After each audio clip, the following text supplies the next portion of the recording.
Alrighty. Breaking Dawn, the final section. Welcome. Eclipse. Yep. Yep. We were just talking about Breaking Dawn's schedule, so Eclipse, the final. Oh my gosh. Okay, guys. I'm doing really well today. And we're gonna read chapters 21 through the epilogue. woohoo. This was a We good chunk of the book, so it's a good week. Yeah, it was. Um, did you remember the ending correctly? Because I was really proud I remembered everything. I mean, I definitely didn't remember stuff that happened. Yeah, but I kind of knew where the end of the book left off. I was Mhm. pretty sure, spoilers for what we're about to talk about, but that Victoria died. Pretty sure that happened. So, Yeah. um, yeah, but I definitely didn't remember chunks of it. I don't know. I feel like this is the one I definitely remember the least of for sure. So, Yeah. I obviously went in remembering like nothing. And then once we got to them in the tent, I feel like I remembered the rest of it. Like I knew about Victoria and then I knew the Volturi were coming.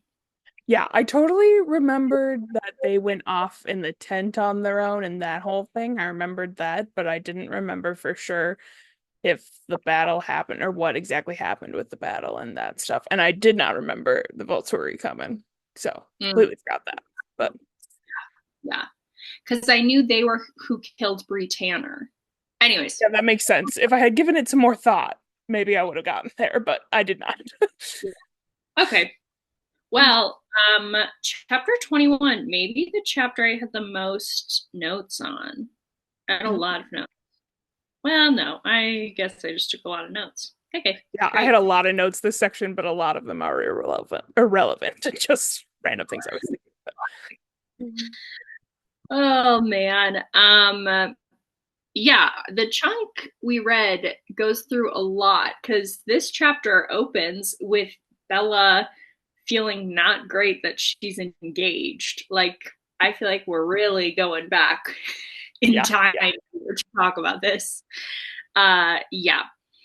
Um, we also have Alice in a super bad mood at the beginning of this chapter because she is mad that Bella is not going to have a big wedding and let her plan it. And more real, like that Alice wouldn't be there for Bella's wedding. Yeah.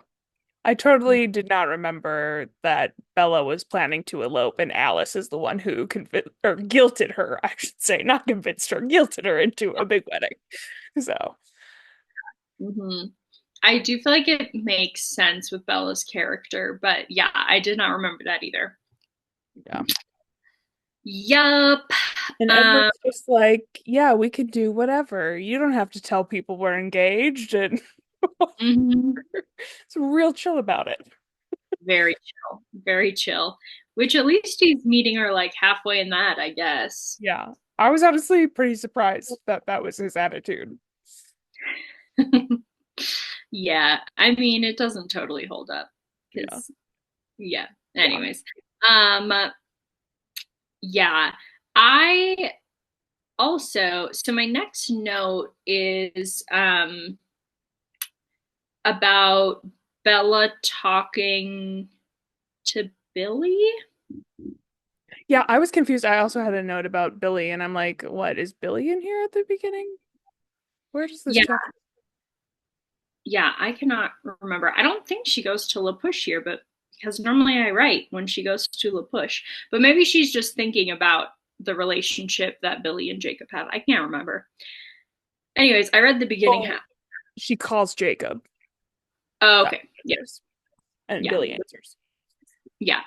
Um, yeah, but I think it's just interesting that Billy like knows all of the details and like like hearing Billy talk to her about everything made me kind of sad because it just really puts into contrast like there's so much distance between her and Charlie in this book, and like he just doesn't really know anything about her life anymore, and it's just like kind of sad, and like realizing that like Jacob does get that with his dad even though his dad isn't a werewolf, and I get like it's kind of different but also it's like kind of not, you know, so that's Yeah. hard.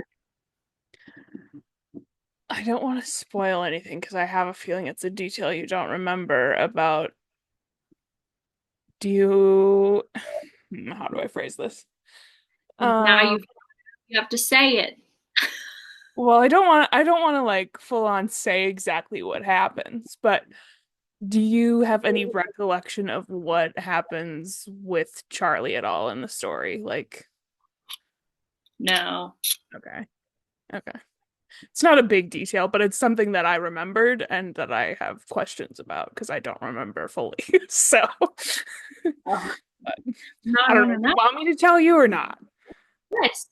Okay, so spoilers for other people if you don't want to know. But he ends up getting together. I don't know if he marries or not, but he gets together with Sue Clearwater. Oh, okay.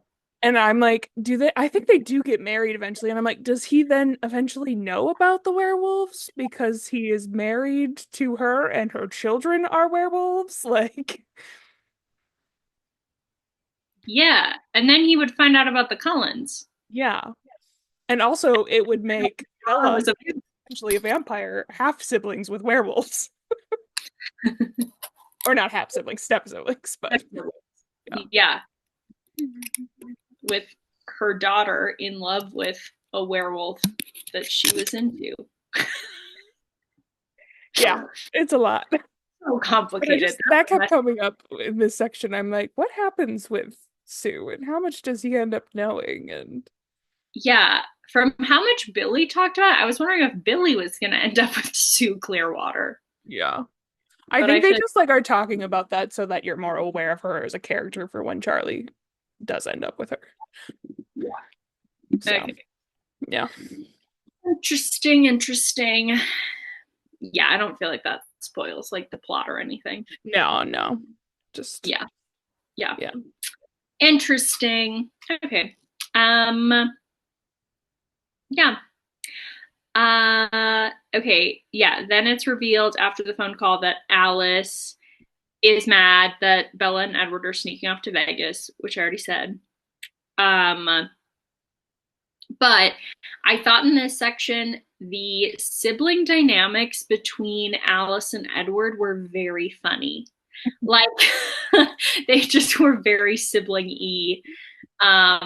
Which again, I think that some of the best writing moments that Stephenie Meyers has is the sibling dynamics between the Cullens specifically.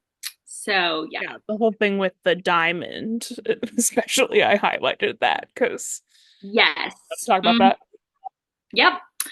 That's what I was just gonna say is then Alice reveals that because she wants to see the ring and they're like, we're not wearing rings right now. And Alice is like, you already got one diamond on her, but then like gets cut off. It's just a very like little sister response. I don't know. And Yeah. Bella was not aware that it was a diamond. No, she was not. No, she was not.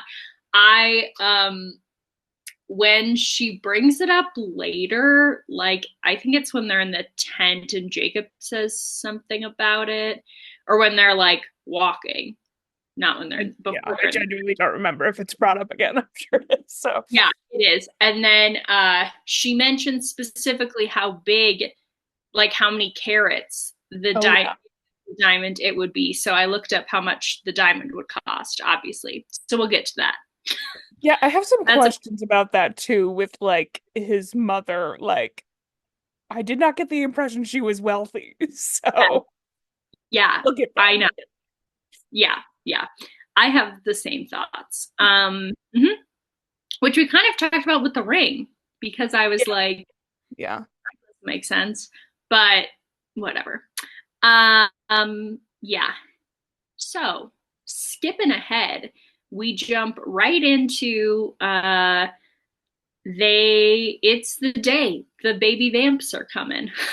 So uh yeah, they go to leave a trail for them to find, and Bella leans really hard into this. She is leaving strands of her hair.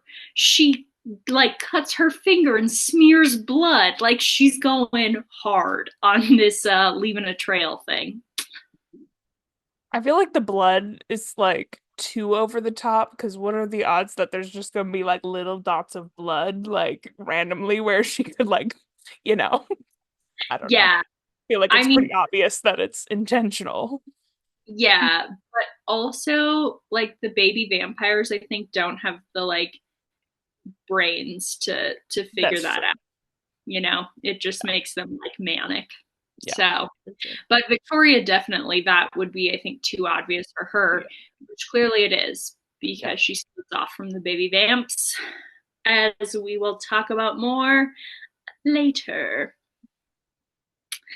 Um, yeah, also in this section, interesting because we find out that Bella's blood does not affect Edward anymore. Yeah. Yeah, like he like doesn't have to like hold his breath and be all like tense, freaked out about it. Like he's able to be fine. So Another good one to watch to get the freaked out look. But my impression of Edward. Um, nah, it didn't do Edward justice, but yeah, so that's interesting to be like his self control is high enough now that he just doesn't feel like it's an issue. Um, yeah, which kind of leads me. How do you feel about this? How do you feel about this as an idea? Do you have zero thoughts, some thoughts? I think both some are.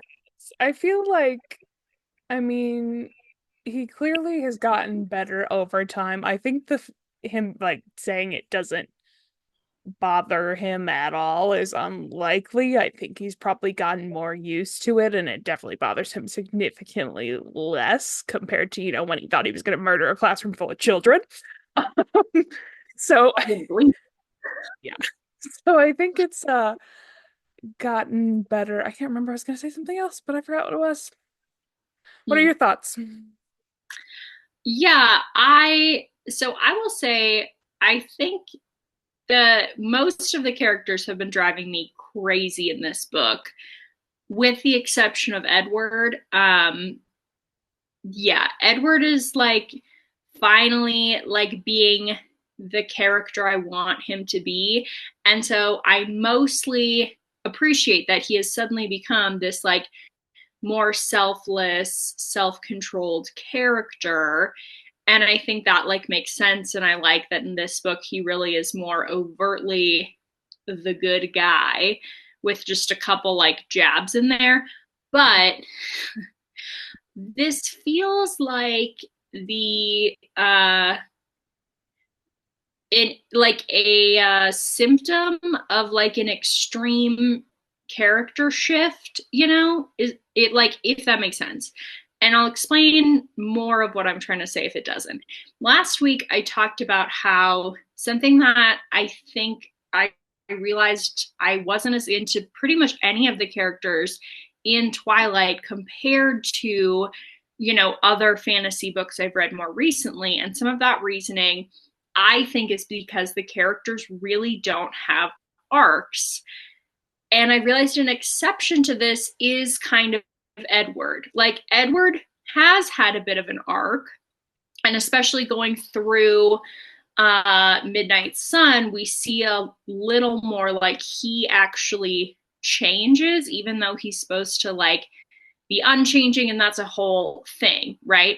But this feels like the extreme, like a symptom of that, of like no arc for anyone, And because no arcs are built into the story, but now we need to show that Edward has all this self control and now suddenly has decided to be a bigger person after realizing the ordeal he put Bella through. We just get like a hard, like, cut scene, it feels like. And it feels like it just was taken too far. Like, okay, in this book, not only is he way more selfless, he's listening to Bella, he cares about her opinions, he's hearing her, which are all things I like. To be fair, they weren't like a gradual transition. It was like a cut, paste, like he's different. And then it's to the extreme that now like her blood doesn't even bother her. He didn't think he didn't think he wasn't going to be able to murder her sitting by her. And now she can bleed and he's fine. And it's like, again, I get it. It's like plausible within the story. I just think it's like too extreme. It's just too extreme of a shift. I definitely agree with you. And I feel like part of the reason that it was written in is because later on Bella contemplates if she should like cut herself to distract the vampires kind of thing. And she Yeah. wouldn't even consider that if she was worried that it would distract Edward. So I feel like that's kind of why it was written in.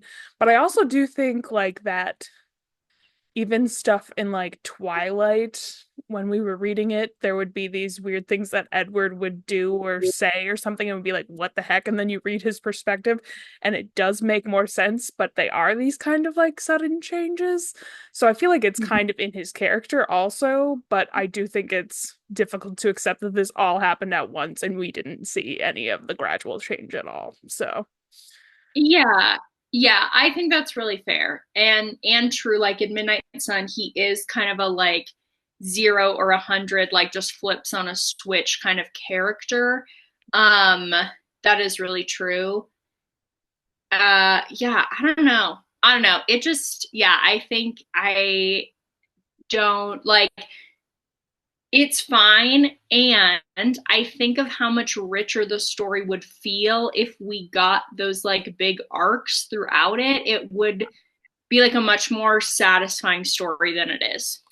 yeah, I also did in this section write a specific note saying something about Jacob that I really hope he gets a redemption arc, which I genuinely don't remember if that happens because he kind of needs one because he's kind of not a great person. But He's the worst in this book. Oh my gosh. yeah, Anyways, we better just keep going right on along because we got a lot to talk about. yeah. um, Yeah. So then they meet up with Jacob. And as you all remember, then Jacob is going to carry Bella the rest of the way to conceal her scent, which ends up being somewhat pointless, as I we'll was discuss. questioning this. I'm like, they still would be able to follow Jacob's scent, like, you know? Yeah, which they don't know, so they'd have no reason to follow Jacob's scent necessarily. I guess. I feel like it's pointless because she then meets up with Edward again. So they could just follow Edward's scent Yeah, and still get to Bella, which was the whole reason that Edward didn't carry Bella. yeah. So there was no And reason for Jacob anymore. yeah, and like once again, like the newborns aren't gonna know that it's Edward, but they're suspecting that Victoria is involved in it, so they should know better. Like, Yeah, they think it's Victoria or the like Volturi or somebody yeah, under the Volturi's guise. So like clearly they would know enough to follow Edward. yeah, It's just silly. Whatever. That's that. I guess if Edward carried her, then the baby vampires would just follow Bella's scent. Because the point is that Jacob's scent covers up Bella's. But still, it still yeah. is, I don't know. It only kind of works. Okay. Anyways, then Edward and Jacob are talking, and Bella has a thought that Jacob has to try way harder than Edward to be polite. And I think this is very dismissive of like Edward just being a better person than Jacob. Hmm. Like, what? Why would you assume it's harder for Jacob to be nice? Why couldn't you just be like, you're being dumb Edward is like being way more like responsible and respectful. Like, Yeah. ugh. Yeah, I definitely agree. I also had a note about it. It talks about when Edward leaves that Jacob's mood suddenly changes to being much more cheerful, and I'm like, come on, Jacob, let's get over the pettiness. Like, Literally. So petty. So petty. Jacob is so, he's just an awful character in this book. I really feel like he's low key the villain. And I did not remember it was a real love triangle in this book. And it made me really mad. So we'll talk about that more. I had lots of thoughts about Class. that and stuff that I did and didn't remember about that. Yeah. Um, Yeah. Okay, it is at this point that Jacob notices the new charm on Bella's bracelet that he gave her and is asking about it. And then that Bella remembers the conversation with Alice and mentions that if this is a diamond, it is a 5 carat diamond. So obviously, I had to look this up for you guys because while we don't care at all about Carfax, we do want fashion slash how absurdly wealthy are the Cullens facts. So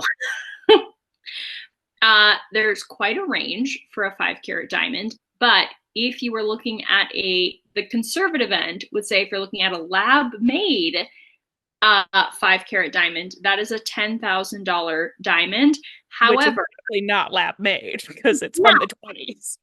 yes, it's from the 20s, which puts a conservative estimate um, at $145,000 for a Yeah, charm on her bracelet. Why yeah. did Edward's mom have that? I'm not buying it. Nope, makes no sense. I didn't even go into the fact that like it's heart shaped and a heart shaped diamond would have to be even bigger. Like depending on the shape, if you guys were not aware, depending on the shape of your diamond, you can get the same size like cut stone. You need a bigger natural stone depending on the shape they're making it into. Anyways, and heart is one of the ones that's more expensive and also cheesy in my opinion, but whatever. Also, Anyways, so I did just look up. I'm guessing the 145,000 is in today's money. mhm. Yeah, I just looked up to see what that was equivalent to in 1920. Almost $2.5 million. Two Insane. million $353,342. Wow. Which would put her, if that was her engagement ring, that would put her in the top 10 most expensive celebrity engagement rings, which is something I happened to look up for fun the other day. So, fun fact, still under Kim Kardashian's ring from Kanye, though, which is like the second. It was a $5 million ring. That's the one that got stolen, right? Yeah. Yeah, crazy.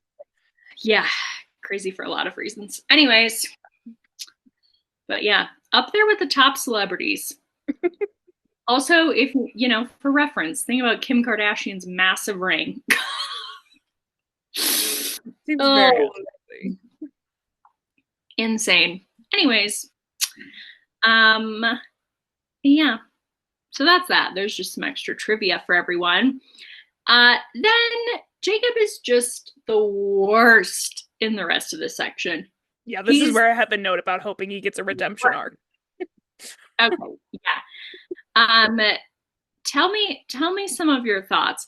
I also have a note specifically. I feel like several things come up in this chapter and the next one. No, it's in this chapter of things that you specifically said in the last episode that Bella says like verbatim, like 2 right in a row. So that was Yep, funny. those are the next things that I have notes on. And in between that is about the redemption arc for Jacob. Because I have a note about her specifically calling what he did assault. And I'm like, good for her for calling that out. Yep. And then she also talks about that she likes him better as a wolf, probably because he isn't talking. And I did say both of those things last week. So I was like, Yep. good for you, Bella. Mm-hmm. Yeah. Yep. Those are my notes. We also learn at the end of this chapter, Bella confronts Jacob about being second in command of the pack, and we learned that actually Jacob was supposed to he was supposed to be the alpha and run the pack, but he has kind of just like not accepted it and refused. So that's why he's second in charge. Yeah. Yep. Yeah. Mm-hmm. The only other note I have is just that Edward meets them at the campsite and like genuinely thanks Jacob and says like thank you, and that was quicker than I expected and I truly appreciate it. And then Jacob just like shrugs. And I'm like, I really hope he gets like nicer to Edward too, because Edward is so much nicer to him than he was before. So hopefully Yeah. that's coming, but I genuinely don't remember. So I feel like we I don't must know. get a little bit of redemption from him if we have a whole section of the next book that's from his perspective, you know? Yeah. So, Yeah. I hope so. I don't know. I don't know. Um, Speaking of Jacob being the worst, let's transition in to Bella being cold in the middle of the night. yeah. Chapter 22. Bella is cold. It's the middle of the night. Yeah, she's freezing. And my note is Bella cold. Ugh, I just remembered what happens. Yeah. See, I had been thinking about this the whole time because I knew that happened, but I couldn't remember how that happened, what led up to that. So, Yeah. Yeah. Um, yeah.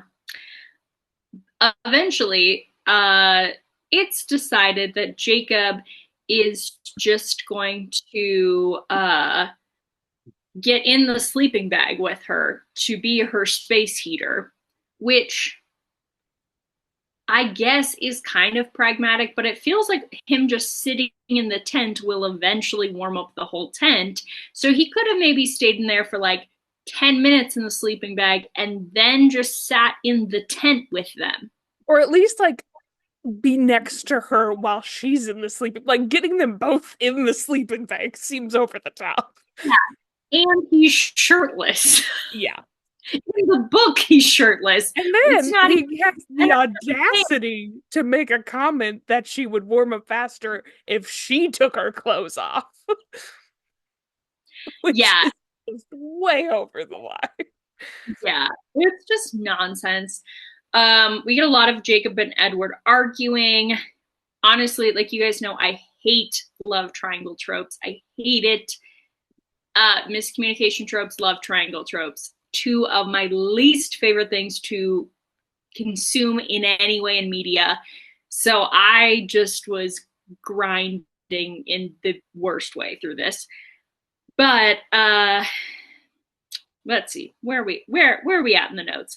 Um, oh, Edward talks about specifically. So basically, we start to get this back and forth, and we're only getting half of the conversation because it's what Jacob is thinking and Edward is answering him out loud, and Bella apparently thinks this is all a fever dream she's having. I don't know, whatever. Anyways, Just an excuse so we can have a conversation between Edward and Jacob without having to change the point yeah, of view. yeah. Um, so essentially we get the idea that Jacob is like, again, this is not explicit. This is what we infer from only hearing Edward's point of view. Jacob is like, it's not fair that you can hear my thoughts, but I can't hear yours. So Edward offers to answer any questions totally honestly. And like actually does. And at one point in here, Edward addresses the fact that basically Jacob, so it starts by him saying that Bella does like think about Jacob pretty often and that she's really worried that he's unhappy. And then Edward calls out that Jacob takes advantage of this and like uses Bella being worried that Jake is unhappy to manipulate her into spending more time with him. Gross. And he basically is like, yeah, you got to use what you got. Ugh, the Yeah. worst. The worst. Um, and then there's tons of talk about both of them being honest about being jealous of the other and love triangle nonsense. I am But a little bothered by when Edward talks about being jealous and he says that like it's even worse when she's away from him. And I'm like, that just sounds like you don't trust her. And I'm like, that bothered me a bit, but yeah, obviously Jacob that's also true. bothers me, this whole situation, but that specifically with Edward did bother me. Yeah. Yeah. I do, but I think it's one thing to be like, it's reasonable to be like, you're bothered by it, but you don't act on it, like, because it's like, yeah, everybody can be like, oh, I'm worried about this if I can't like know what's happening. But it's really different to be like, so I have to like limit you, my partner, and like control your actions, which Edward was doing and then switches and doesn't do now. He's just saying like he does worry about her more when she's not there, which I think is fair because Jacob makes all these advances on her. Yeah. But it didn't say that he was worried about her. It said that he was more jealous. Yeah, but I think I don't know. I think it's like a different side of the same coin. So I don't know. Anyway, Anyway, I think it's reasonable that it bothered you, and I'm like, I don't know.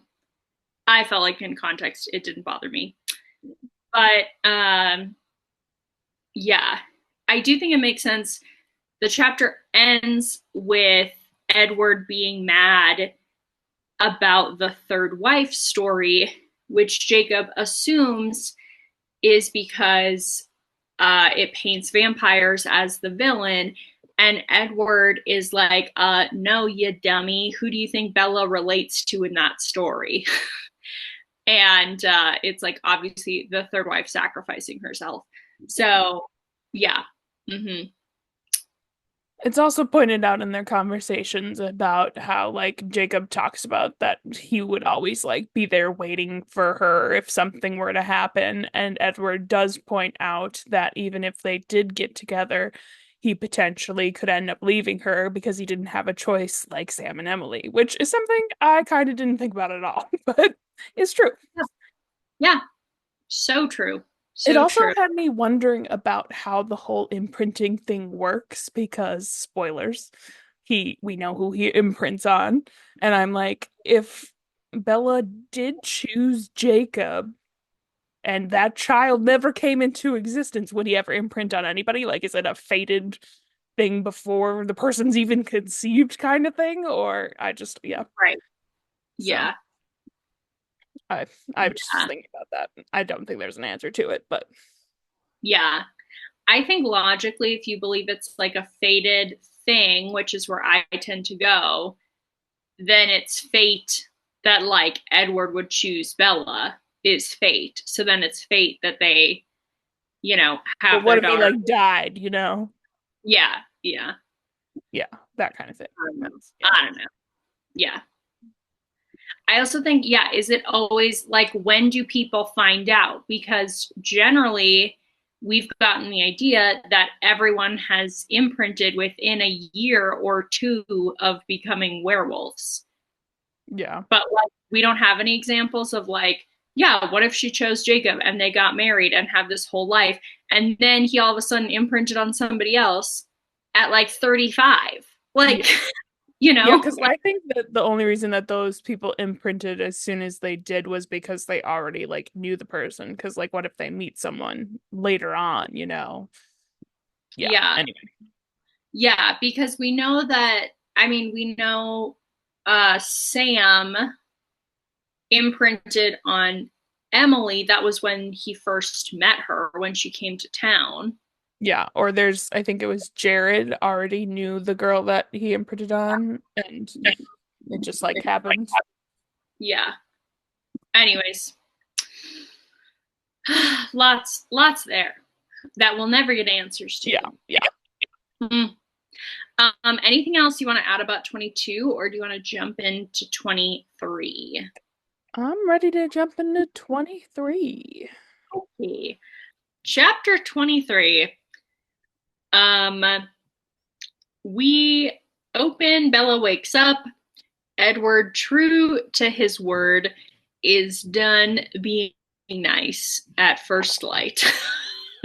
Yeah, that was my first note was they really meant it when they said truce until first light. Yeah. Mm-hmm. Because Yeah, he it did. just like throws Jacob because he isn't getting up from the sleeping bag and makes him like fall over and then throws him and the tent goes flying. Yep. What a time. What a time. Which A he fight. deserved. So Yeah. Yeah, he does. He does. A fight nearly breaks out between Jacob and Edward, but Bella like calms everybody down. Um, yeah. And then Edward starts playing a little dirty, saying like, you know, this wasn't like the top 10 worst nights of my life, or like it wasn't the worst night of my life, but maybe like the top 10. And then he says a line to Jacob that says, if our roles were reversed, aka Edward had been holding Bella all night, it wouldn't even break into his top 10 best nights of his life. Jacob leaves, and then Edward starts going through those top 10 best nights of his life with Bella, um, knowing that Jacob can hear them still, though Bella does not realize this. yeah, this is not the best moment for Edward, but No, no, and he gets kind of petty. yeah, Yeah. So Edward and Bella start going through, talking about all these different memories they have. And Edward says, you know, the best night of his life was the other day when she accepted his proposal. And then Jacob loses it. And there's like this awful howling. And yeah, Bella feels awful. yeah, and then Edward like apologizes for it, saying, "I'm sorry, sorry I did that." And she says, "You didn't do anything. It's my fault," which does bother me because I'm like, he did do something. It isn't your fault. I mean, you didn't tell Jacob, but I don't know. And the movie definitely portrays it a lot differently, where she actually does get mad at him, which I kind of like. And yeah, I just think it's valid to get mad about that. But Yeah, yeah, for sure. I think that makes more sense. Um, at least yeah, initially, like at that moment, like I can't imagine not being mad at that when the situation was clearly manipulated. yeah, no, for sure. This whole thing, yeah, literally just hate this whole freaking chapter is Yeah, the I worst. I did have a note. I think it was later on once Jacob comes back again that it really did bother me because there's been so many times that all of these characters have pushed down their feelings and not said what they're feeling at like times where it would have been fine to talk about that. And now it's like you're preparing for this insane battle and you're all just like, "Oh, my feelings." And I'm like, I get that it's important, but right now is not the time. Yeah, yeah. Ugh. Um, yeah. So Bella super loses it. Like she's like hysterical at this point. And Edward offers to go get Jacob and says there's a couple minutes before the fight. So Edward leaves to go get Jacob. Um, So stupid. So stupid. yeah. Bella then also worries about that. And it's a whole thing, but she makes a vow during this that she realizes like she's hurting Edward by like how she reacted. And she says she's never gonna let Edward see her like cry over Jacob again, and that it's gonna be a hard break. Like when Jacob comes back, It's a hard break. She's hurting everybody. Like, it's over with her and Jacob. She immediately breaks this. Yeah, I'm like, I know what is coming. I don't know how we get there, but I'm like, am I misremembering this? Because how on earth would this happen now? But it does. It does. It's so stupid. Edward gets Jacob. He comes back. Um, and Jake then like is not willing to hear it, all this stuff. Like, oh, I should say Edward and Seth go away Yeah. so that it's just Bella and Jacob there. Um, and Jacob basically does what we later find out is a fake act, saying he's just going to take himself out of the running. He's going to go get murdered in this fight so that Bella doesn't have to like choose between them anymore. So he kind of like does what Edward does, but in a manipulative way, not because he's actually concerned about Bella. So Bella freaks out more and then is kind of like, I'll do whatever it takes. Just don't go getting yourself killed in this fight. And he's like, well, you have to ask me like to kiss you and tell me to come back, which she does. And then he's like so aggressive about it. He then is The like, description's oh, disturbing. yes.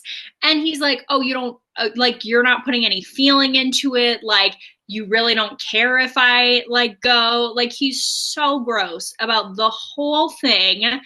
Um, yeah. It's just, it's so dumb. It's so dumb. This whole section is just, like, so stupid and exactly the opposite of what she just vowed. Like, ugh.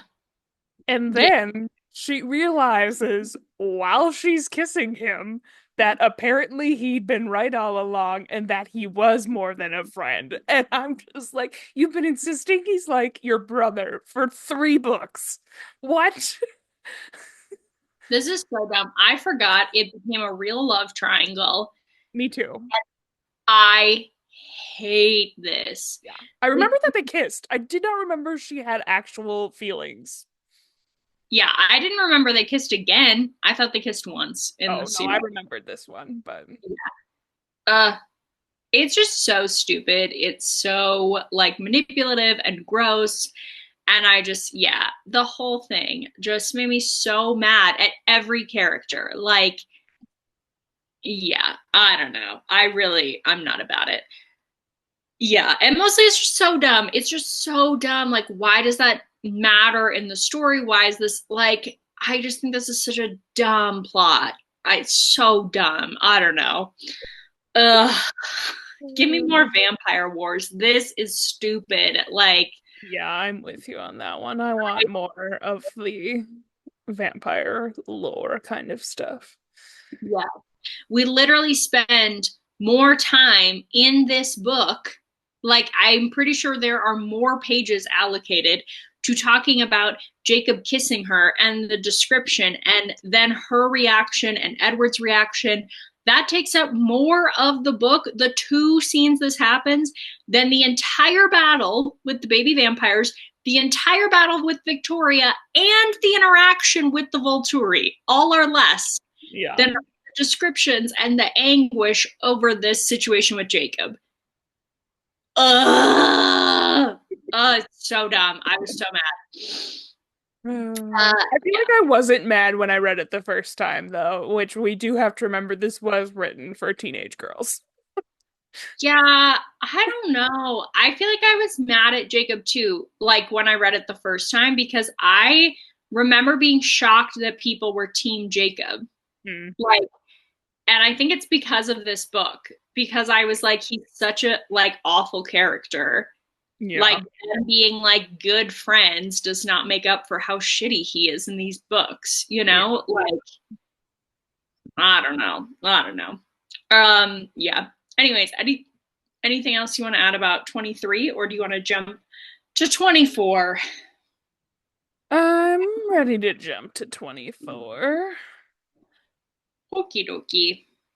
Um, in 24, Bella starts by freaking out again because now she's worried that Edward is going to be so mad. Edward is not mad, which I don't know. I don't know. Edward's just like so fine that Bella also is in love with Jacob. And it, I don't know. It just doesn't sit right with me. I know, Like, I feel like it's another, like, it's convenient to write that because then you don't have to, like, mend the relationship between Edward and Bella when she inevitably does choose him because he's not mad about it, you know? yeah. Which is convenient, obviously. So, but I also, like, he clearly, like, doesn't want her to become a vampire and things. So, like, if she has an alternative, that she should go with it. But also, he is aware of the shitty things that Jacob does. So, why would he want her to be with him? You know? Yeah, I just feel like he should fight a little more against some of this. Like he's just like even if he literally reacted the same, but he was like, it's not cool how much he manipulated you, and now I like hate Jacob and I'm pissed at Jacob because he like would manipulate you into like kissing him again. Yeah. Like, Yeah, it does bother me the fact that he was so anti-Jacob before when she was just trying to be friends with him, and now that this is happening, he's like, "Oh, Jacob's okay." Like when it yeah, should be the opposite. yeah, and I get like he's trying to be like more okay for like on Bella's behalf, but Bella's reaction also does not make sense. Yeah. And maybe she could feel more justified if he like no one is telling her she should be mad at Jacob, really, you know. Anyways, it's just I don't think he reacts enough to this. Um but yeah, he does mention he lets the ball drop that Jacob was absolutely manipulating her and had no intentions of going to get murdered and was also going to kiss her either way, whether she asked or not. Yeah. Yeah. Again, so I feel like Edward should have been more pissed about that, you know? Or Hmm. like Edward still should have gone up and broken his jaw after the fight and been like, I read your thoughts. You were going to do it either way. So Yeah. I get a And punch. then Bella also says she isn't angry at Jacob for tricking her. Like, Yes. why is nobody angry at him when they should be? Like, Yeah. So dumb. It's so dumb. It's so dumb. I don't care that it's the early 2000s. That is so dumb. And what makes me more mad is like how many girls read that and then convinced themselves to like not make a big deal about some issue that should have been a big freaking deal. yeah. I don't know that that happened, but you know, it's just a concerning narrative to have been so big in pop culture. Yeah. Blech. Blech. Okay, Edward forgives Bella, blah blah blah. Wish he could have punched Jacob, but that's the most we get. Um, then Bella goes the opposite, and with her guilt, then feels like she needs to be like super into Edward, and they should just sleep together right there on the spot. And Edward is like, no. He does not say one because a war is about to break out, and we're not Sarah J. Moss. That's hilarious. Good joke. I love that you say that's hilarious to your own comment. It was good, but Two, um, he's like, I don't want to sleep with you as a reaction to what Jacob Black did. yeah. So reasonable. That I then he's reasonable yeah. again. I write little like synopses of what happened in the chapter, so I remember in the beginning of this was Edward knows what happened with Bella and Jacob. Bella tries to sleep with Edward out of guilt? Question mark, question mark. Like that's not the time or place. It's so confusing. Also, isn't Seth like right there still? And how does that make up for any of this when like Edward is the one who's like, no, we're Yeah, not yeah, sleep together. yeah. It's really, really true. That makes sense. Ah! Yeah. Okay. But but then the fight starts. The stuff we want to get to. Yeah. And they use Seth like an old-timey radio to listen in. So funny to me.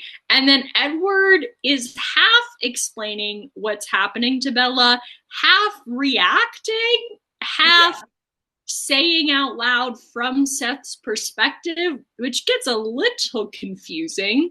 Maybe should have stayed more consistent, but whatever, we get the idea.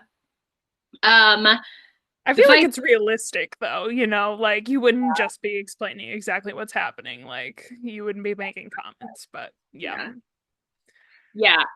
Fight starts, everything is seemingly fine, and then all of a sudden Edward and Seth freeze and like freak out.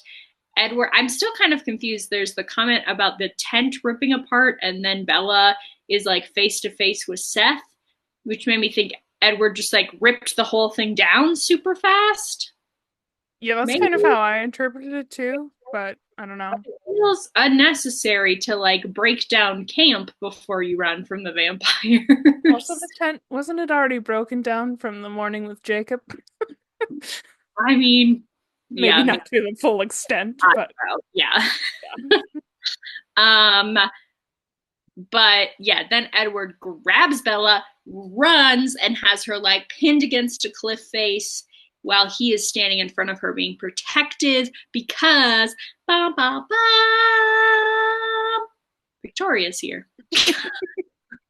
I also don't know if you said it, you might have, but that he sends Seth to go away. He says like for him to leave. Yeah, true. That's important. Yes, but here's Victoria multiple books later. Right? We didn't see her at all the last book. Yeah. Well, we did see her, but like she didn't like confront them. Yeah. You know, we but saw her hair in the water. Yeah. That's all. And then she's obviously a plot point that they still don't wrap up in the last book. Yeah.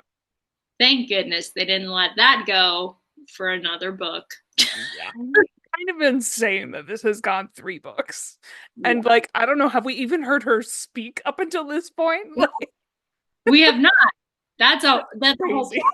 When she speaks and Bella is like, yeah, that's right. What? Yeah. Yeah.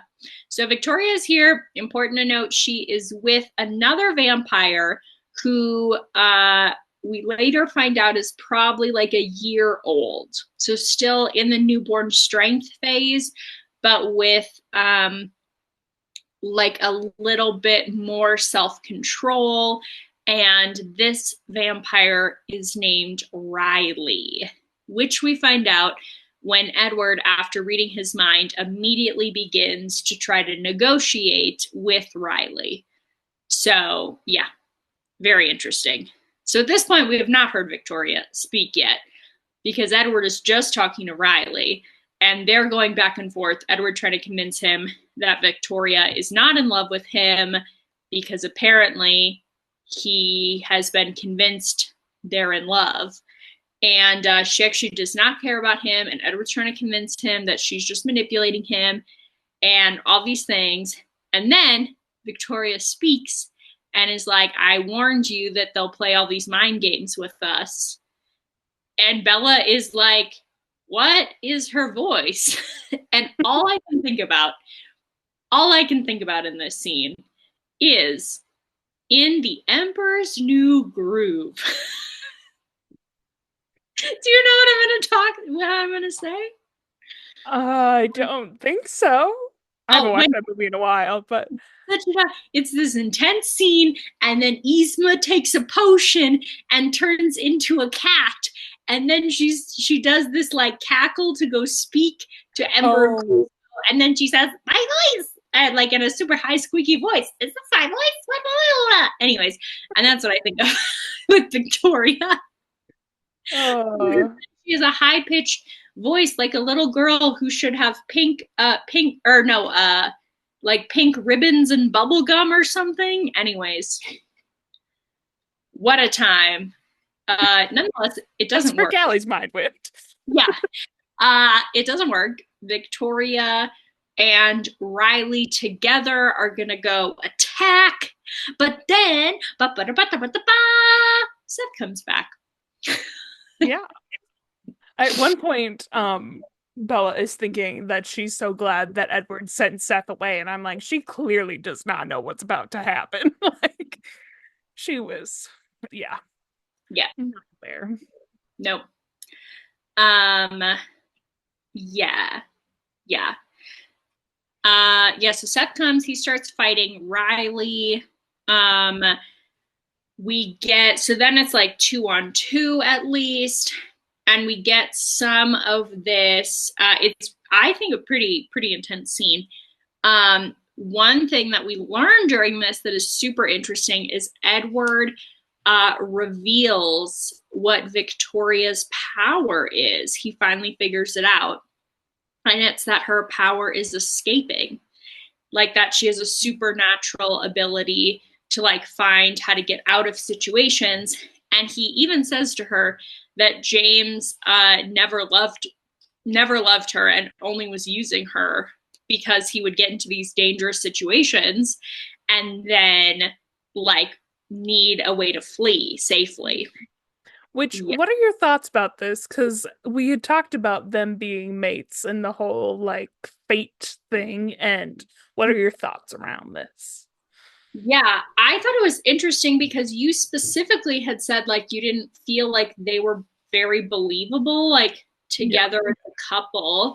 And I think Edward's explanation would make sense in that Victoria genuinely thought they were like in love. And so then she feels all this loyalty to James, which clearly she does because she spent 2 books now trying to avenge him. yeah, Um, and then that James like was never that into her. I feel like that makes sense. sure. Also because we get the idea that like James spent so long hunting totally away from Victoria and from at least what we know was seemingly not concerned about being apart, which we don't get the vibe that that's how any of the Cullens are. Yeah, yeah. So, yeah. I think Anyway, that makes sense. yeah. Yeah.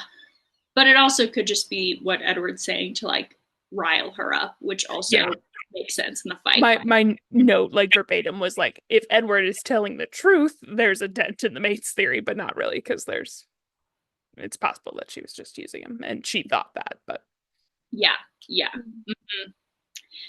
Yeah, I definitely think obviously Victoria genuinely uh was well, into James yeah, for I sure. obviously, because otherwise, what would this all be for? I definitely agree with that. Yeah. Um yeah. Okay, then we get Edward and Victoria start fighting super fast. The description is it's like when Alice and Jasper were fighting, like so fast everything is like blurred, but it's not like as well choreographed. Um, and then Seth is fighting Riley, and we get this cool moment where Seth and Edward are kind of like back to back, and Edward's like, "That's right, Victoria. He's not gonna turn on me. We're allies," which I just think is kind of like cheesy but cute. Yeah, yeah. Yeah. Then Riley hits Seth. Seth is seemingly injured. Bella doesn't know what's happening with the fight with Victoria and Edward. So, what does she do? She thinks of the third wife and decides to cut her arm open. She doesn't do it, but she thinks about it. Yeah. Yep. What a I also time. was very worried here about Seth. I'm like, does Seth die? I Yeah. don't remember that. Yeah. I also thought that. Yeah, Yeah, I thought Seth was going to die for sure. Didn't yeah. remember what werewolf got hurt. Yeah. Um, But then, in a moment of the distraction that Bella has kind of caused, Yeah, uh, I had to look into this because I'm like, wait, did she cut herself? And I remembered in the movie she does cut herself. But it's yeah, in the book she doesn't, but she like lets out a gasp or something that's supposed to distract them, apparently, is what it is, which I didn't quite understand, but yeah, reading it, I did think she was gasping because she was cutting herself. I did too. But it Yeah, yeah, it appears like from what I've looked into it, she didn't, and it doesn't explicitly say she does, but I don't know. yeah, yeah. I guess I interpreted it like she did still cut herself, but I don't know. Or maybe it's like she was starting to, and then like that's why she gasped. I don't Yeah, know. I don't think she just fake gasped, but yeah. they also don't address it or address her bleeding or anything later. So maybe she just genuinely didn't and just gasped. Yeah. I literally Googled, did Bella cut herself in the book? And all of them are like, she didn't actually cut herself. Like all this stuff. But she was like messing with her cast, so, or her brace, whatever it is. But I Yeah. don't know. Okay. Anyway. Well, whatever. Either way, it gives Victoria um pauses for a moment. Edward throws her into some trees really far away and then goes and attacks Riley and rips Riley's arm off and then throws that at Victoria as Victoria is leaping back. Yeah, Crazy. it literally, the description says something small and white whistled through the air and collided with her mid-flight. And I wrote, Alice? Question mark? I was like, I was not thinking someone's arm. Yeah. I thought the same thing. Yeah. So funny.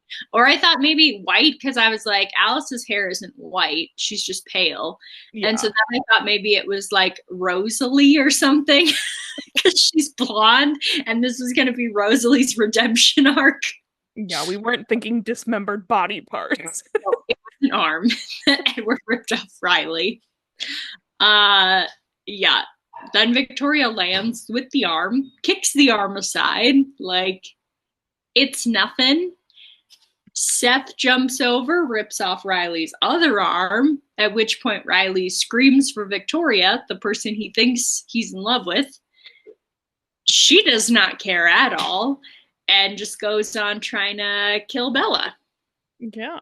Ironically, kind of doing what James did to her. Mm-hmm. Yep. Trixie, Trixie, Trixie. Um, yeah. Then they kill Riley, and Victoria realizes she can't win, is gonna flee, but Edward does run after her and catch her, which we do know Edward is like super fast even for a vampire, so that checks. And then he rips her head off and they burn them. Yeah. Yep. So that's an end on Victoria after 3 books. Yep. And that was chapter 24. What a time. 25 opens with Edward telling Seth to get all of the pieces of their bodies, which did have me questioning what if you don't get all of the pieces of their bodies? But it might just be the dismembered arm, like crawling around or something. I don't know. But Yeah, I mean, that would definitely freak out somebody else and like reveal the vampire secrets. yeah. I do feel like they specifically said earlier in the books that you have to dismember, like you have to take their head off their body and then burn them all, like all of them. Otherwise, they can come back. Yeah. I think that's what this is, but I don't know. I just don't understand them coming. It doesn't matter. This is such a tangent. It doesn't matter. Yeah. They're gathering all the pieces of them and burning them. So Mm-hmm. Yep. Um, we then find out Seth and Edward both pause, and Bella once again freaks out. Uh, and as she should, it turns out Jacob is hurt really bad, but is going to be okay. And right after he drops that bomb, Edward also reveals that the Volturi are coming because they finally decided it was time to intervene. I also think it is interesting. Edward mentions that they are conveniently coming right after the fight, seemingly not concerned slash maybe hoping to minimize the size of the Cullen as a family unit, which makes sense because we know that the Volturi are very threatened by the Cullens and the size of them. Yeah. Mm-hmm. Also of note, before that happens, I was not aware that Seth was faking how injured he was to get Yeah. them, which I was like, oh, that was so smart. So he was faking being more hurt than he was so he could attack them more without them realizing that he had that kind of power. And then Yep. also I do find it pretty funny that Edward thought that Bella was afraid of him after she saw him kill Victoria, which shows that Edward still is the old Edward somewhat. So, Yep. For sure. Yeah. Both good notes. Yeah. Mm-hmm. Mm-hmm. but Uh, then they head to the clearing. Are you yep. looking that Ready. down? Mm-hmm. Um, and the Volturi are not there yet. And but Edward has sends Seth home and tells him that he needs to go now, which I was very confused here. I'm like, what's happening? Because I totally forgot the Volturi was coming. So I'm like, what is going on right now? Mm-hmm. Um, yeah. Sorry, I'm just trying to read my notes. No, you're fine.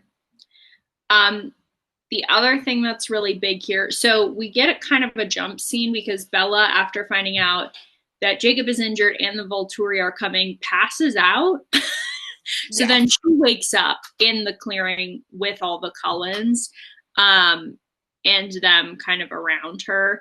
And one thing that is very notable when she wakes up is that there are more vampires than she was expecting in the clearing. There are 8, so one extra, um, who I did not immediately remember, but then very shortly did remember is Bree Tanner. Yep. I did Yeah. have notes during this section that I'm like, I think this novella is gonna be heartbreaking. Like, Yep. oh, it's gonna be rough, I have a feeling. I know. Yeah. Yeah, I think it's going to be really sad. Yeah. We'll see. Hopefully a lot of vampire lore though and not a lot of miscommunication tropes or love triangles. So Yeah. maybe I'll like it more. Maybe I'll be happy. We will find out. We know that Bree is really like freaking out, but she is there because she has surrendered, which Edward notes he did not think was a thing vampires did in war, but of course Carlisle found a way, and of course Jasper is mad about it, which I think very on brand for everyone. Yeah, yeah. So yeah. Mm-hmm. Yeah, I didn't love the movie like adaptation of this part because when like the Volturi show up, Jasper kind of like steps forward in front of Bree Tanner, like almost defending her kind of thing. He doesn't like say anything, and I'm like, that's literally the opposite of what he does or what he would do, you know? Like, I'm like, that seems silly to me, but whatever. Yeah. Um, we find out the Cullens are pretty much all okay, except for that Jasper did get a bite because he was trying to run around and do everything so Alice didn't have to fight at all, which Alice was annoyed about. So classic them. Just some fun bonus things there. Yeah. Um, yeah. And then the Volturi come, and we specifically have Jane, Felix, and Dimitri are all there of the Volturi we know by name, correct? Sure. The only ones I remember for sure were Jane and Felix. So, Okay, but I maybe got I is feel not. like there was more people, so it might have been Dimitri too. Yeah, there's definitely a group. They just only name ones that we would have met in the last one. Yeah, Um, yeah, and I thought they said something about Dimitri it's being very there to possible they do. Very them. possible. Either way, doesn't matter that much because he's not really a factor moving forward. Mostly, we get interactions with Jane, Hmm. um, who you probably all remember from New Moon, spooky small Volturi member who can make you feel think you're feeling extreme pain. Hmm. Fun, fun. Also made me think, what was she like as a human that is the power that manifested? That's a really good question. Really Yeah, frightening to think about. yeah, yeah. Anyways, there's that.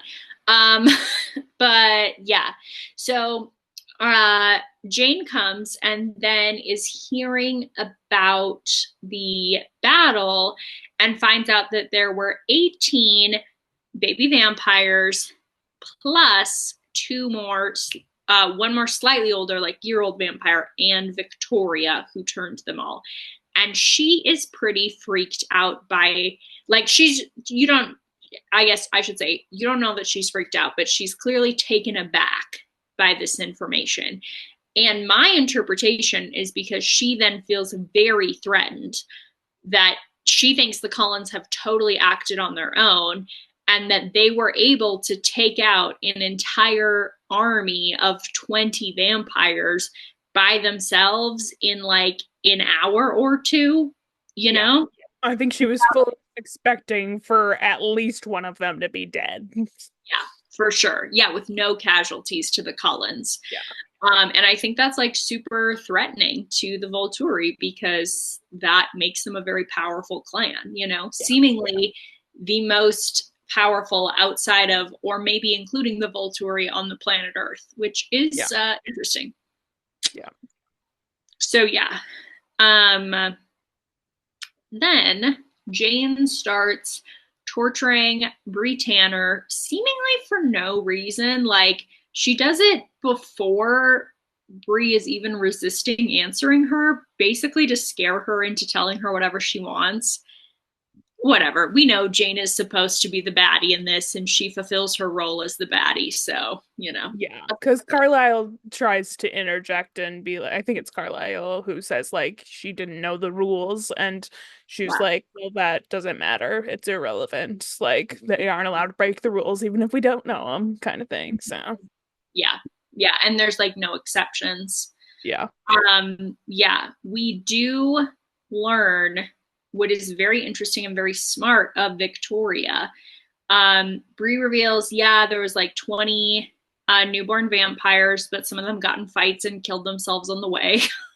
And then we also find out she never knew who turned them, and hmm that Riley was the only person they interacted with and told them like that they were not allowed to know Victoria's names because their minds were not safe yeah, from Edward. So literally she covered her tracks so well for them all to get like slaughtered and her to just like disappear again. She fully thought she was going to escape and like not have to deal with the repercussions. yeah. I'm also a little disappointed by this because it means that with the Bree Tanner book, we probably won't get any details on Victoria, which I thought would be interesting to get. But No. Yeah, I think we'll probably at most get some about like Riley, yeah, um, which maybe would still give us some insights, but maybe not because we know Victoria's playing him the whole time. It'll be yeah, interesting. I'm kind of excited for the next one. I'm glad we're doing Bree Tanner and not just jumping into Breaking Dawn because, same, same. yeah, yeah. Um, yeah. Uh, Jane also mentions, hey, Aro is going to be very interested to learn that Bella is still human, which Alice immediately interjects. A date has been set. We'll come see you in a couple months. Uh, Interesting. Hmm. And yeah, and then yeah, then the Volturi leave. But as they're leaving, Jane says, Felix, take care of that one. The Cullens try to interject and say like they'll take full responsibility over Bree Tanner, which I actually think like if Jane had a little more, like I think if Aro was there, he would have accepted that deal because he would have wanted some leverage over the Cullens. You Mm. know, like Bree was the most likely to be able to like mess up and then they could have done something to them, or Yeah, something that's a maybe. really good point. I didn't think about that. Yeah. If it was someone else. I Yeah. yeah. I only think it'd be Aro because he's kind of the leader who like seems the most like, woohoo, let me, like he's the vampire who's most likely to go for like kind of an out there plan.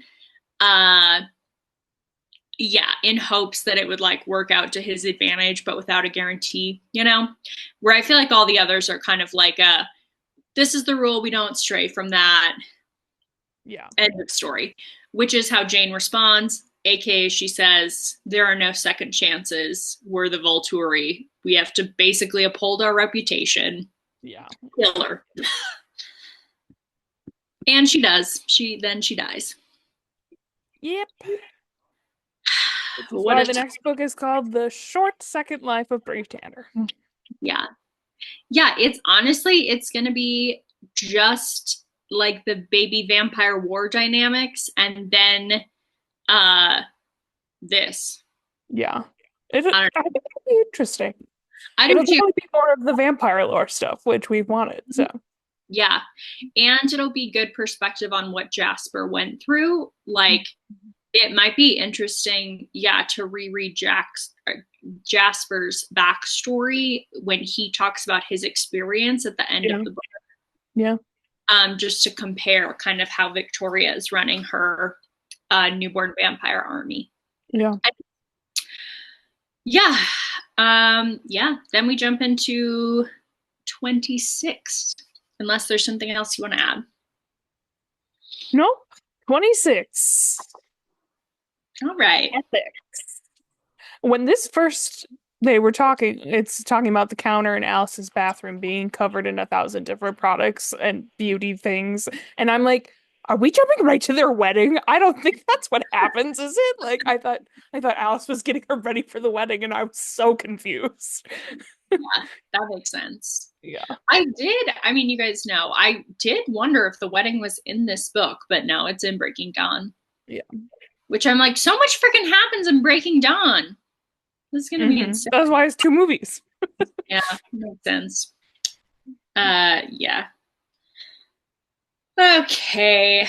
I think it's really interesting. Alice talks about like Bella needs to set aside that she wants to go see Jacob and she needs to go see Charlie and make sure Charlie is okay and keep the story straight and not cause more issues. And that being a Cullen means you have to choose responsibility first. And I think Yeah. that's super interesting. You are not, tell me your thoughts. My direct comment that I made on that was, yeah, fuck that. Charlie didn't almost die. I'm like, obviously we do have to keep that up, but like, yeah, I don't know. Because I like, don't I feel like it's not that big of a concern, like, what Charlie's at. Like, nothing really happened. I mean, we do learn that he like heard howling and stuff and whatnot, and like, but I don't know. I didn't know. think it was that important at that specific moment. I think she probably could have like, she could have called Charlie and said, I heard what happened to Jake. I'm going to go right there. Yeah. Alice is, though, saying, like, Alice thinks Jacob is in a coma and she can't, like, see Jacob. So she says, just go see Charlie and then, like, then go see Jacob. I don't know. I thought it was reasonable and kind of interesting that Alice is, like, views Bella as a Cullen and is, like, this is kind of the first time they have expectations for her like she's a Cullen. Normally they give her like a sweeping pass of being human. You can do whatever you want, kind of. Yeah.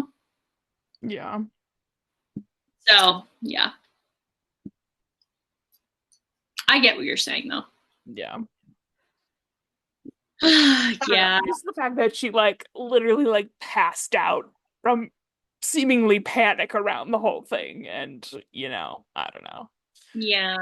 Yeah. Reasonable. Yeah. Okay, but then Alice speculates on why she thinks that some gifts work on Bella and some don't, like why Alice can see her future, which is the question Bella asks. And and Alice brings up that it's not just Alice's power that work on Bella, that it's also Jasper's. And then she makes a distinction, which again could be totally true, but also feels like kind of a convenient explanation to me. Yeah. That Jasper is not affecting her mentally. Jasper's power is physically calming or exciting your nervous system. It's like a physical effect on your body. He's not affecting your mind. And I just don't think this tracks based on like Jasper getting everyone to be like more unified in the car. It doesn't ever say he overtly has mind control, but it's almost like he's affecting their emotions so much that they're like in sync, which I feel like could not happen if he just was controlling their nervous systems. Yeah, I had the same thing here. I was like, I think Jasper's power affects the mind more than what they're saying, because it's like, it's not just the nervous system, because the nervous system would just be like if you were calm or anxious kind of thing, but he controls it more than that, you know? I don't know. Yeah. Yeah, and he like knows people's mood. Like he understands more deeper, complex things that Bella is feeling Yeah, beyond like fight or flight mode. So I yeah, just don't think this actually makes sense. But it's how they justify why can Jasper affect Bella, which has already happened several times throughout the story. So you can't go back and change it. It's in the published books. Uh, and these other vampires can't. And so the explanation being Alice says that then Jane's is mental. Like Jane is not actually hurting you or doing any damage, it's just in your brain. And so Bella's mind is safe in the same way that Aro, Edward, and then she says Dimitri, who, if I am remembering, is the tracker who can like know where they are in the same way that like they talk about he can find people way better than James even, because in the same way that Alice follows frequencies to see people's future, he can follow people's frequencies to find them wherever they are on the planet. This also does not make sense to me.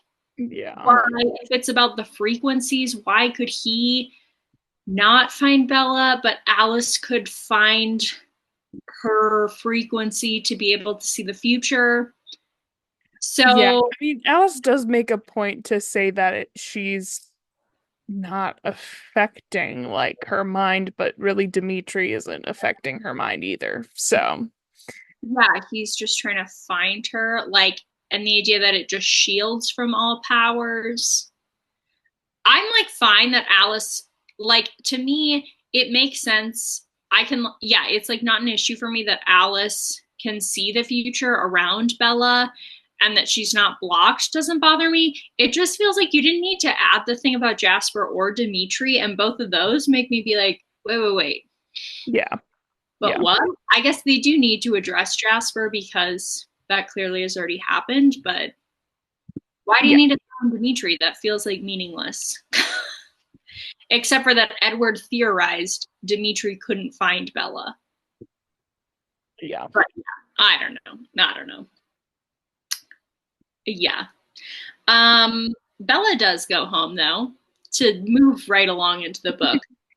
Yeah, Bella goes home and talks to Charlie. Um, Charlie says that Jake was awake and was teasing him because Jake was swearing a ton, and Jacob said, I bet you wish or I bet you're glad that she's into the Cullen now that you hear me like swearing and like reacting all crazy. To which Charlie does concede that Edward cares much more about Bella's safety than Jacob does.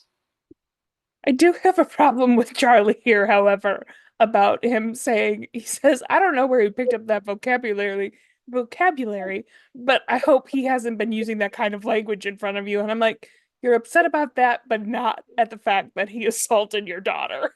Just like, come on, Charlie, like, Yeah. get it together. I also did have a note before Bella went home about um Bella asks Alice if she still sees her becoming a vampire, and she's like, "Oh yeah, that's easy. I definitely do."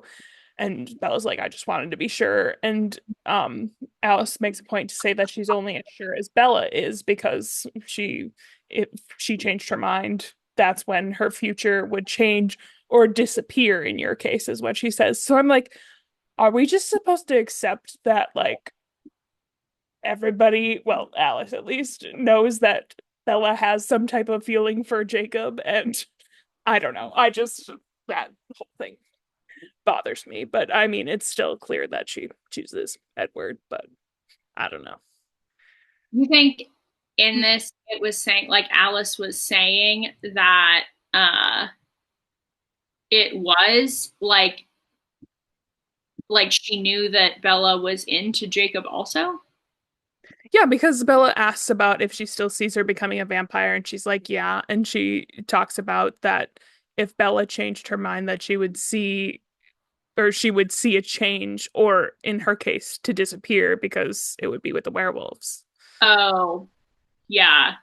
I guess that makes sense. I interpreted it like it would the vision of her becoming a vampire would disappear. But I guess it makes sense to view it Mm. as like the visions of Bella would disappear. Yeah, that's how I interpreted it. That makes sense. Hmm. Anyway, Yeah. little detail, but Yeah. Yeah.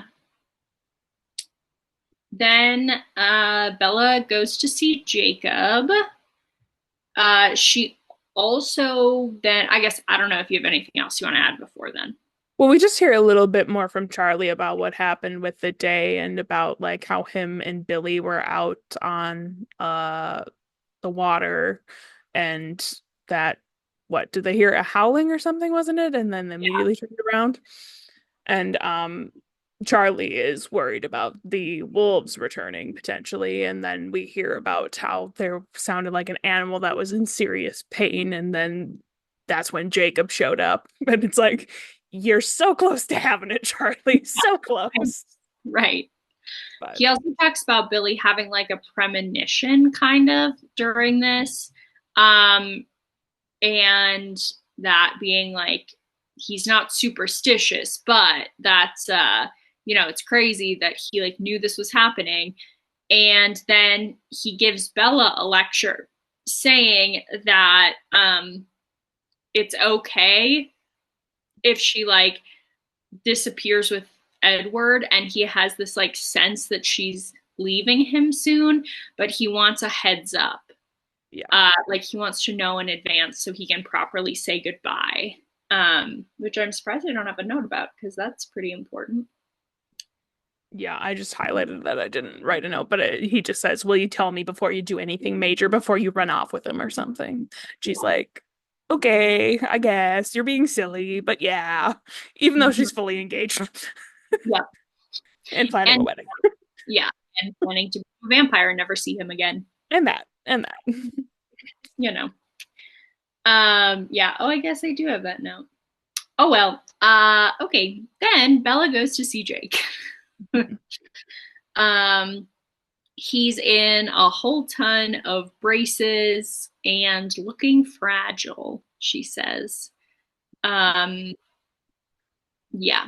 She also admits that she is in love with him and that part of her like does imagine this life with him and wants that and then is kind of like grieving with Jacob that she's not going to have that but saying that she does want that with him, and I just think she sucks for that.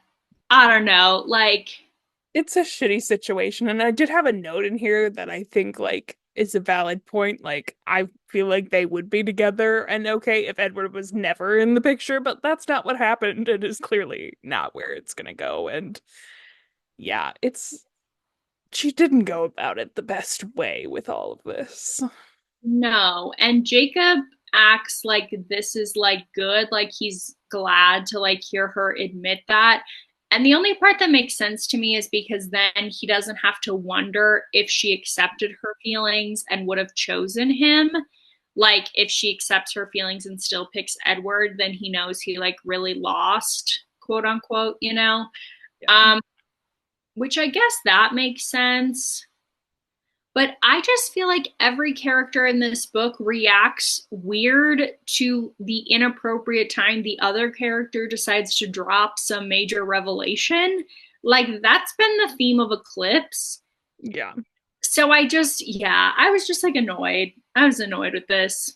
Yeah, my hope is that with this whole conversation that it brings like a little bit of closure and is a turning point for Jacob to be a better friend and person, but Yeah.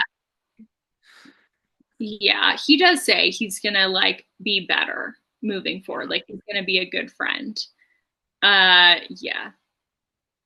Then 27, Bella leaves, drives away, and immediately has a full breakdown in her car, seemingly about this life she's never going to have with Jacob and like grieving the end of this relationship with him and whatever weird form it was. Um, Alice sees this. Edward shows up in like 5 minutes and is there to like comfort her. Um, and brings her home. And Edward is seeming, he's like, fine, okay, just accepts that like she is like grieving the end of this relationship. Which again, I don't like when Edward just doesn't understand anything about how she feels. But this all, I don't know. This is just such a weird situation. yeah. Yeah. Mm-hmm. Um, Bella goes home and gives Charlie the short version of what happened, like is honest with him. And Charlie then lectures her, saying, like, was it really like an appropriate time? Hope it doesn't mess up his recovery. Which again, I'm like, you're not wrong. Like, it doesn't seem like that was like a great time to address it. But also, like, Bella is like, sometimes you just can't avoid it. Like, things had come to like, had kind of gone too far, basically. And just, it just annoys me that Charlie doesn't ever take Bella's side, you Yeah. know? Like, yeah, he's just, Especially the context of this moment because he like said something about was it really the best time and she's like yeah probably not but like it got to a point where we had to talk about it and he asks how did he handle it and Bella doesn't answer and it says he looked at my face for a minute and then nodded that must have been answer enough and then says I hope you didn't mess up his recovery so like it's just silence for like a minute and that's what he says like it's so shitty of him. yeah, yeah. Bella then goes up to her room. Edward is there, and she just like cries and cries and cries, absolutely loses it, is just having a breakdown. Then remembers that her vow to never let Edward see her shed another tear for Jacob Black, and then really loses it. And just is thinking about how she basically is just like been so bad to these two people that she loves the most in life. And it's kind of true, you know, like she kind of, I don't know. I don't know.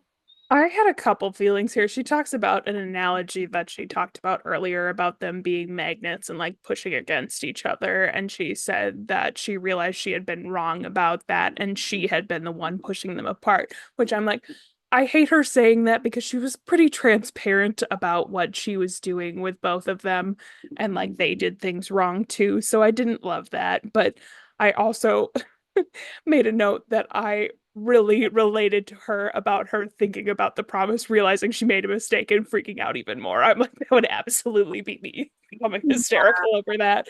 And I get like what she's feeling, but I don't like. She blames herself too much. Like obviously she has some fault in it, but it's not just her fault.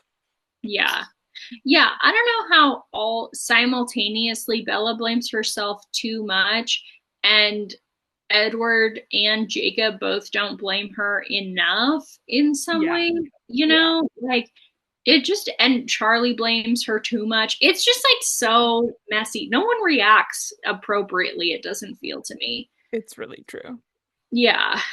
Um, yeah, Edward gets super worried though, particularly when she loses it again, realizing she broke her promise. Um, and then is like, maybe it's not worth it. If you're this upset, maybe you should be with Jacob. Um, and Bella is like, no, I know who I can't live without, and it's you. And then it kind of concludes this section of her grieving by she finally has like cried it all out and she says, let's go see Alice because she wants to do wedding planning. Yeah. Mm, And then yeah, we find out that Alice already has her dress for her. And I'm just wondering how long has Alice been planning this? Because she yeah, talks about there was a wait list. So, yeah, yeah. She does not answer the question directly. uh, I thought it was interesting that the dress Bella says matches her idea of what their Victorian wedding would have looked like when she keeps imagining like them being in Edward's time. Um, yeah, I just thought that was really interesting. yeah. Yeah. Um, yeah, and then basically Edward is like, "Why did you change your mind?" And she gives this big reason for like all these other people she wants to make happy. And Edward then is like, I'm breaking our deal because like I don't like I you're just thinking about everybody else and how everybody else feels. And so like I'm breaking the deal. I'll still hold up my end, but like you don't have to do anything you don't want to. And I really appreciate this because I was kind of annoyed. Like I feel like Bella, the conclusion of this book being that Bella is just caving and only cares about everybody, how everyone else is feeling. I don't know. It just was so weird. It just was Yeah. weird to me. So I'm glad it was addressed a little. Yeah, I agree with you about like that it's good to acknowledge like that she shouldn't just cave, but it also did bother me that Edward decides to cave when she's changed her mind, you know? Like but I also I get what you're saying for sure that it's good to acknowledge that she shouldn't just be doing it for other people. Yeah. Yeah. Bella then doubles down though and is like, no, we're doing this the right way in this order. Um, so yeah, and then it ends with Bella saying, let's go get the ring. We're gonna go tell Charlie that we're engaged.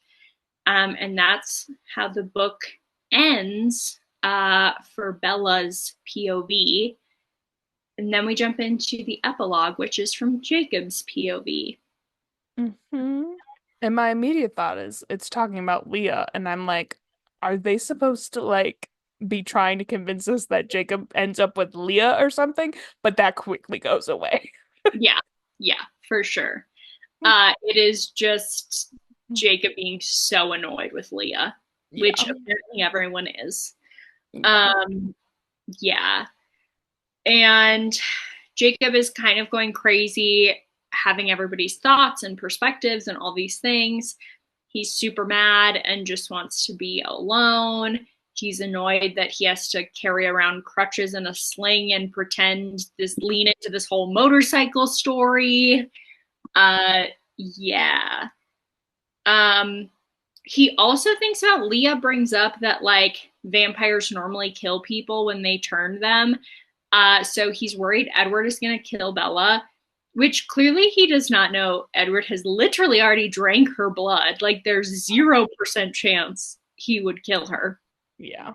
So whatever. There's that.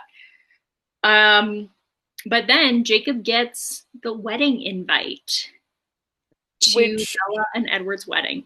I forgot this detail that it is sent specifically from Edward. He Mhm. writes a note that is saying that he's breaking the rules by sending it because Bella was afraid of hurting him. But he what did he say? I'm just reading it. But he knows that if things had gone another way, that he would have wanted the choice, which I'm like, why are you making this about you? But I get it, but I'm also like, maybe you don't send a wedding invite without your fiance's permission to this guy she was in love with. I don't know. I just think it's interesting. We keep interpreting a lot of these situations so differently. And I think it's like I like Edward a lot more than Jacob, and you do not. So I think it's just funny. Like I keep being like, that was good of Edward at least. And you're like, No, that was I shady of Edward. this situation, like at first I was like, oh, that's nice, but then when it says like specifically, I know that if things had gone the other way, I would have wanted the choice. That makes it seem like it's really about them rather than anything to do with Bella. Oh yeah, like about Edward and Jacob Yeah, over Bella. Yeah, yeah. yeah. I thought you were saying it was like about Edward, but not about Jacob at all. No, I'm just saying that it's not about Bella, which it probably should be since Right. it's Yeah. her wedding. Yeah. Yeah. True. Yeah.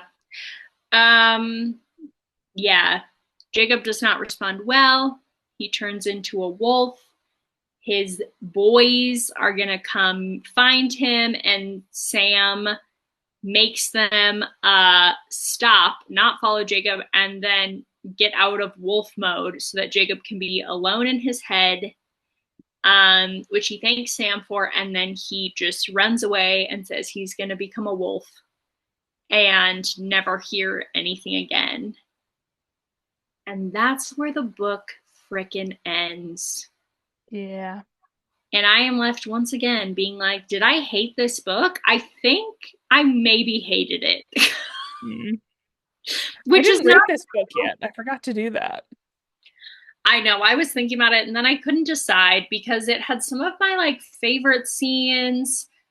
Some parts of it I liked, and other, like, it just caused the most extreme reactions for me, maybe of any book.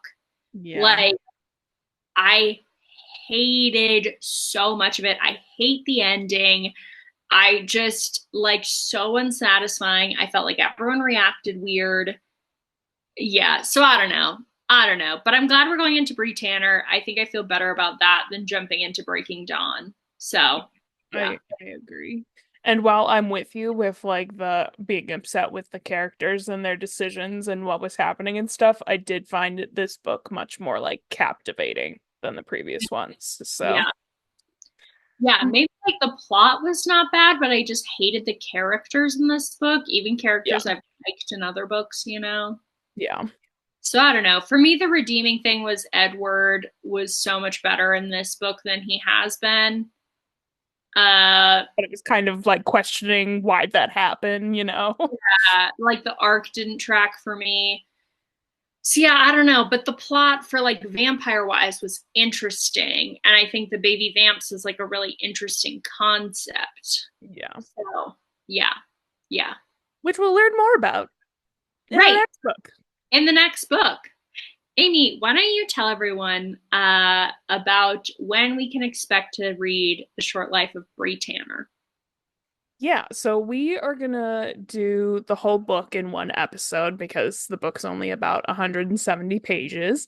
And we are going to take a week off between books still. So we're gonna have the next week off, and then we'll do Bree Tanner, and then we're gonna have another week off, which we may have not done before, but since it's around the holidays, they are busy. So and then we'll jump into Breaking Dawn, which should be 4 episodes. So What? that's the plan. Yes. Well, thanks everyone. Let us know. Did you like Eclipse more than the other books?